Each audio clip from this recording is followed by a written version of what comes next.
Bonjour, j'espère que vous allez bien. En tout cas, que votre situation de tout cœur puisse s'améliorer de jour en jour et qu'aujourd'hui, en tout cas, vous vous sentez bien. Chaque jour peut être différent aussi, hein, c'est normal. Je terminais ma précédente intervention sur le fait qu'à travers les âges, nos sociétés n'avaient pas vraiment réussi à mettre en place des solutions durables pour une vie correcte en société. Et que pour y parvenir, beaucoup de choses avaient déjà été essayées sans réel succès. Pour changer le monde, il faudrait que chacune des personnes que nous représentons accepte de changer intérieurement. C'est tout un programme. Et que c'était finalement un peu utopique. D'autant que nous appartenions à des pays différents et souverains. Et je soulignais qu'on n'avait pas les mêmes perceptions de la réalité géopolitique, où ces pays avaient des psychologies ou des philosophies de la vie qui étaient différentes. Donc ça n'est pas simple.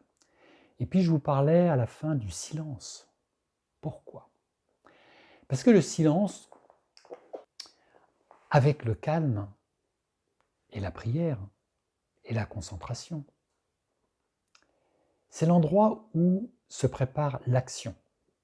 Une action plus justement pensée, pesée, ressentie. L'action, elle est vitale. On la retrouve partout, en politique, en religion, dans nos activités quotidiennes. Elle est liée à la pensée, à la parole aussi. Nous avons alors la pensée qui est en action, les paroles qui suivent les actes, ou les actes qui suivent les paroles plutôt, et vous avez aussi l'acte de foi, où l'action utile et juste, c'est une forme de promesse qui va suivre la parole. Rappelons que le mot action en sanskrit se dit karma. C'est bien de l'avoir à l'idée, parce que c'est qu'elle soit bonne ou mauvaise, elle va produire ses effets.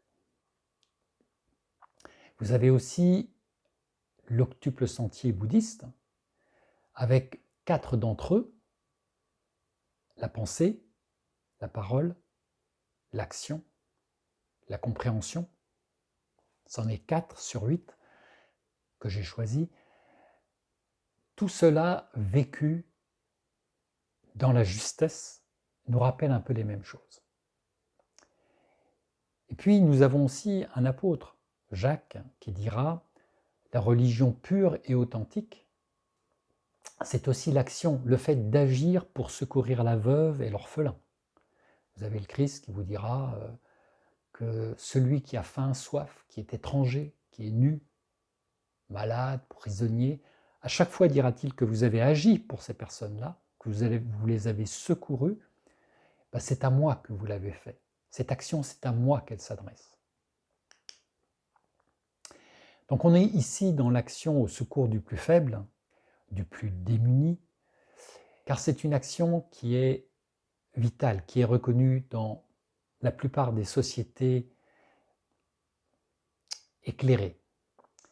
Cette action, c'est celle qui va répartir intelligemment les richesses, les responsabilités, et qui va harmoniser une société. Alors on s'aperçoit aussi que l'action va plaire davantage aux jeunes, qui débordent d'énergie et puis qui sont pleins de grands idéaux. Il faut dire que nous leur laissons à vivre un environnement qui ne le laisse pas indifférent, justement. Et par conséquent, ils font entendre leur voix, et ça fait du bien, parce qu'ils tracent de nouveaux chemins de solidarité et d'action que nous n'avons pas voulu, nous n'avons pas su ou pas pu mettre en place. On a minimisé collectivement des dangers sournois de différentes pollutions qui, cumulées, ont fait ce que l'on voit maintenant. Maintenant, certains diront qu'on ne peut pas changer le monde.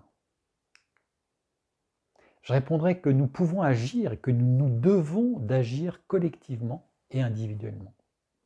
Et cela peut se faire sur de petites et moyennes actions, où nous pouvons être efficaces avec une intelligence pratique et en se rapprochant d'une cohérence économique et écologique. Et oui, il y a des voies lumineuses qui se dessinent et qui prennent le relais d'anciens modèles d'action. C'est indispensable pour sortir de la tendance à l'inertie, ou quelque chose de pire, à la tendance égocentrique. C'est juste pour réveiller le vivant, le bon, le lumineux, le beau qui est en nous, hein, l'authentique.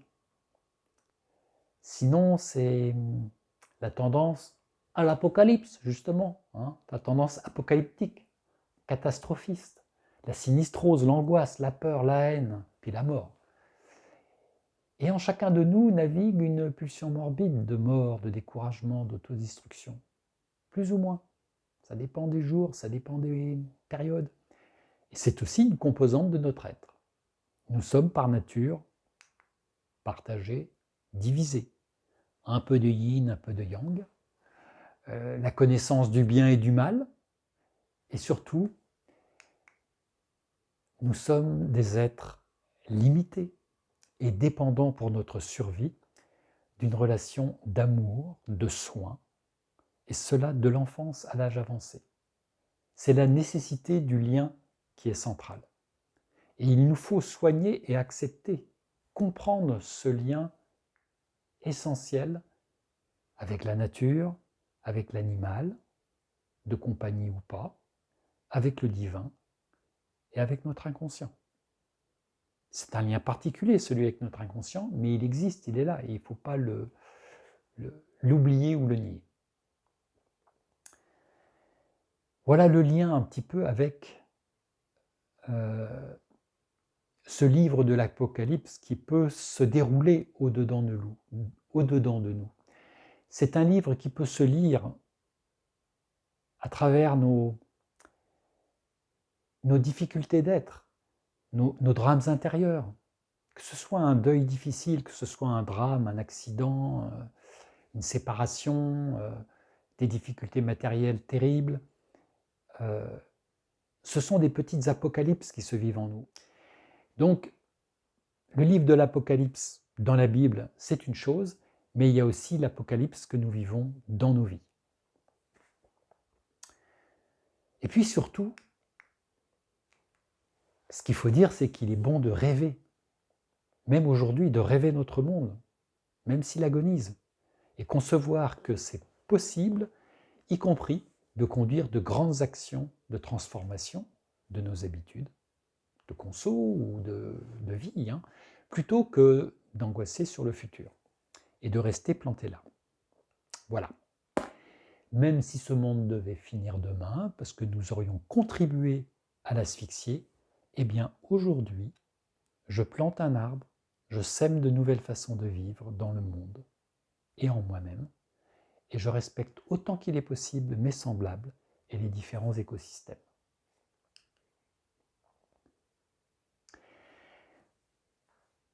C'est là que je me rends compte que, en vous parlant de tout ça, que le spirituel, l'Apocalypse, rejoint une forme de politique, puisque des fois j'ai l'impression d'avoir un discours un peu politique.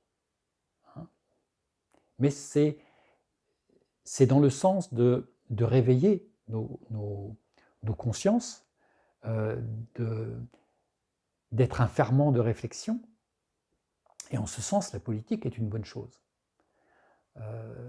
Et c'est aussi comme ça que la fameuse histoire pas drôle des hommes se réécrit finalement en histoire de vie qui reprennent du sens.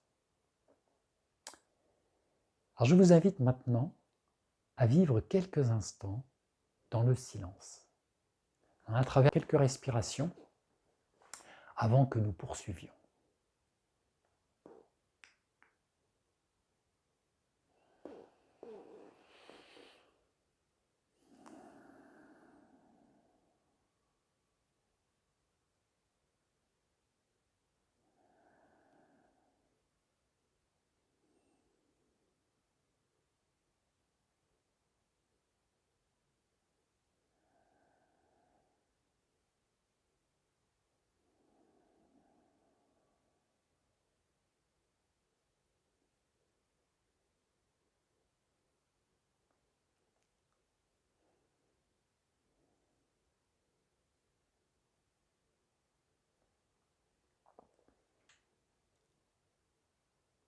Vous savez, des fois, je me dis, au vu du temps que prennent des fois les choses, les actions, que ce serait bien de pouvoir dire beaucoup de choses en peu de temps.